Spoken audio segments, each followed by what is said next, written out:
Hello everyone, welcome to Canteen Cup. My name is Scott.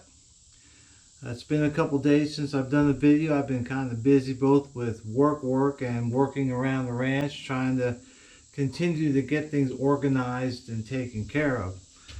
However, today I thought I'd take a little bit of time and put out a video that's related to bug out bags or get home bags.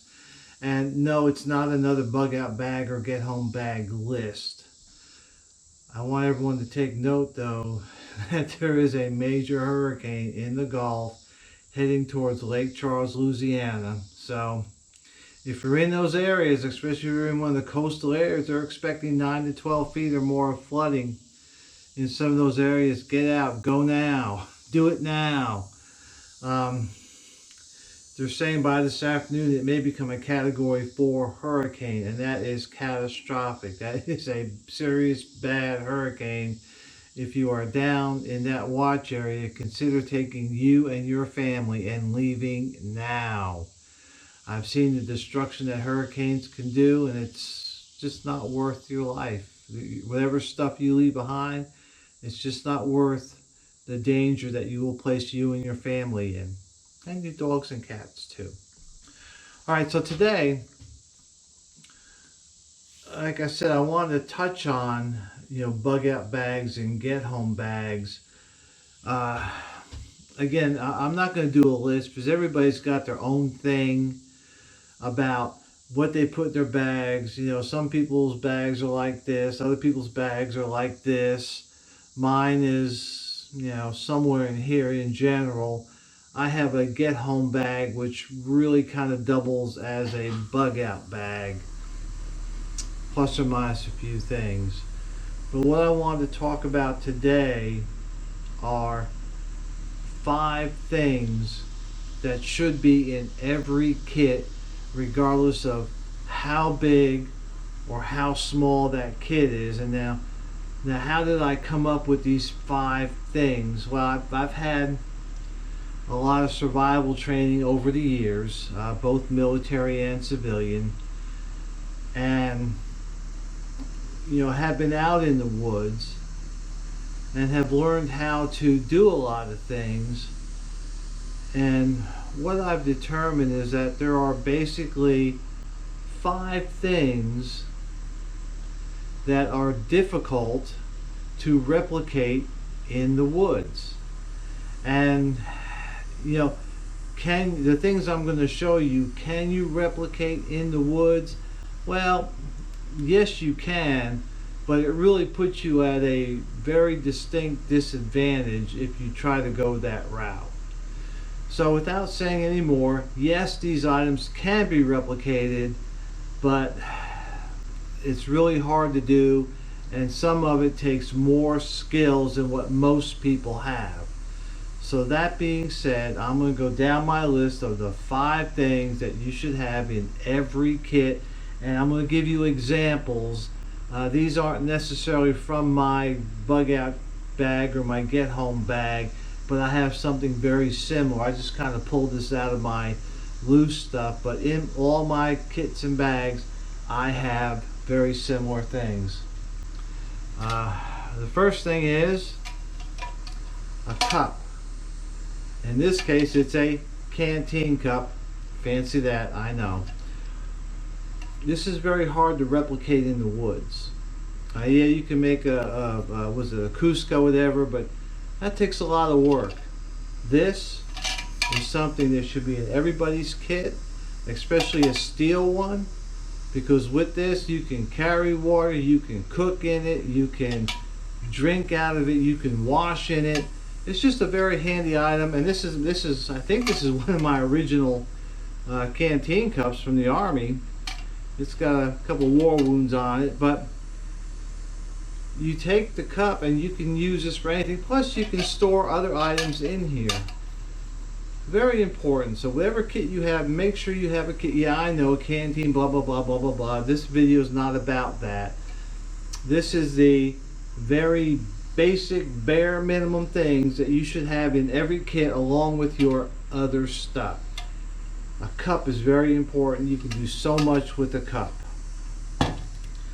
The second item that is hard to replicate is cord or string or whatever.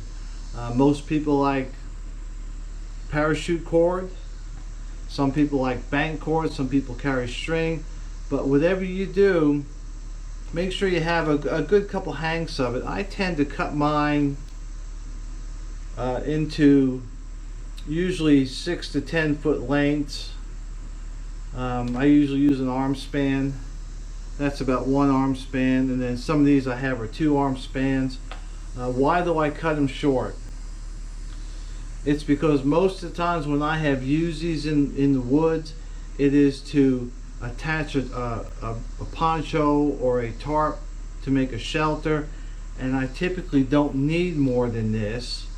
And if I do, I tie a knot, and I know several knots that are made specific for joining cords together, and they're easy to undo, so that's what I do.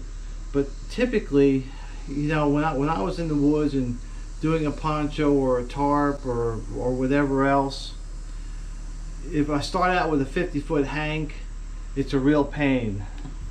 That and this stuff, I can just bunch it up like that, drop it in my bag, and it comes apart, it untangles really easy. So this one's probably 12 foot. I have a couple 6 foot. I normally carry 4 or 5 of these, and like I said, I don't even bother. Really, I don't even bother. This is the way I carry them. I just bunch them up. In this case, I throw them in my cup. All right. Another item that's hard to replicate in the woods is this: a trash bag. It's a great item. These are the contractor's grades. They're a little bit longer. I don't know if I can. That's it touching the ground. So as it is, I can use it for a sleeping bag. I can use it for a rain cover. I can cut a hole, not on the top of the seam, or in this case it would be the bottom of the trash bag, but if you cut a hole in the side, you can still use this as a hood and cover your head to help keep you dry and warm. Multiple uses. You can cut these open and make a tarp or a ground cloth. So everybody should have at least one of these in there to keep you warm and dry, give you something to sit on. Multiple uses. Again, you can't really replicate this in the woods. I mean, you can make a debris hut, but you can set this up in about 2 minutes. It might take you an hour or two to get a debris hut, and you can't take the debris hut with you when you're done. Along with that, and this is an either or, this is just a space blanket. Man, you can buy these things for pennies now. You buy them in packs of 10. There's no reason not to have one. And it's an either or. I consider both these kind of interchangeable. Whatever your preference is, but have at least one of these with you, if not both. Again, they don't take up a whole lot of space. The other item number 4, is something to fire start. I keep one of these in my pocket. In my get home bag I have a couple more, and I have some other means of starting a fire, but at a minimum, keep something with you. Like I said, this goes in my pocket every time I leave the house. I've had this since 2013. Still works. And have a way to start a fire. Again, can you have more ways? Yes, I know people say 3, 5, 10, 15 ways to start a fire, but at least have one way to start a fire. Bic lighters are great. They're durable. They last a long time. Like I said, I've had this for 7 years. I got this in April of 2013. And I don't smoke, so I don't use it other than the occasional flick it. A lot of times it's just to show it on the video. But I have a means to start a fire. And along with that, again, another optional item is a Fresnel lens magnifier. These will start a fire. I wear glasses. I have good far sight. I don't have as good near sight, so this doubles as a way to see if I lose my glasses. But, you know, carry at least one means to start a fire with you. And then last, but definitely not least, is something to cut with. In this case, this is a Buck Folding Hunter Light or something like that. It's kind of like a new version of the Buck Folding Hunter. It weighs about a third as much as the old one's, made out of brass and wood. Same old good buck steel. But have something to cut with. Does it have to be a John Rambo First Blood knife? No, but just have something to cut with. Be familiar with your tool. And know its capabilities. I mean, that's what's really important. So those are the 5 things that should be a part of every kit. And for some people, this may be their kit. I can probably get along pretty good with this. You know, food, water, and other stuff, of course, you know, that's a different video. And like I said, with this here, we're just talking about the minimum stuff you should have in every kit you make. Okay? And then if you want to go the next step, I would suggest a hatchet or an axe.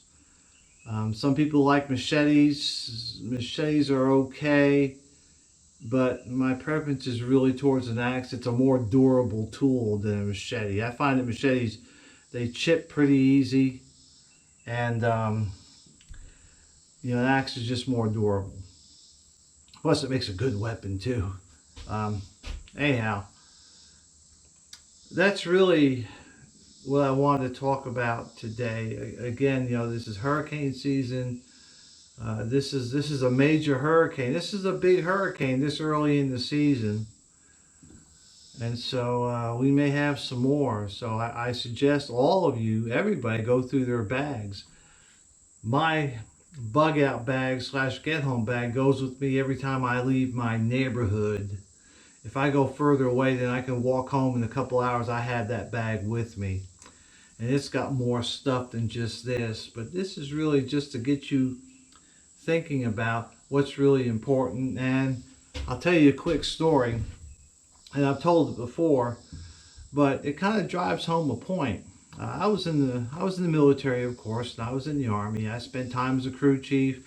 I spent time as a maintenance person. I was in charge of maintenance for a while.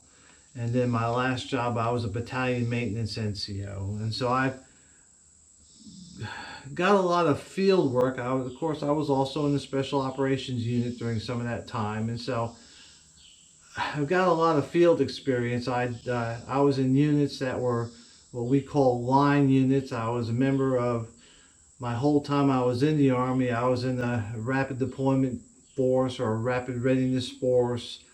And so I spent a lot of time either getting ready to go to the field or going to the field, coming back from the field. And so we've done a lot of things. Anyhow, when I was working as a maintenance type, we had, you know, a maintenance area where we would still work on aircraft in the field. And we had our company was kind of spread out a little bit. And one of my jobs, of course, was sometimes to visit other platoons in the company. And a lot of times we were lucky enough that we would get at least one hot meal a day, sometimes 2, and then the rest were MREs or C rations. I had both. But when you would go to another unit, if you got like a good breakfast, they got them in, we used to call them mermaid cans, and they would keep food warm all day long. And inside this mermaid can were 3 separate other containers that had 3 different types of food. And so you would go and they would give you the food in the morning, and you'd keep that can all day. And then at nighttime, when they brought the second meal, they'd swap them out. They'd take the empties, leave you full, and then the next morning they'd swap it again. And these things would actually keep the food pretty warm for most of that time.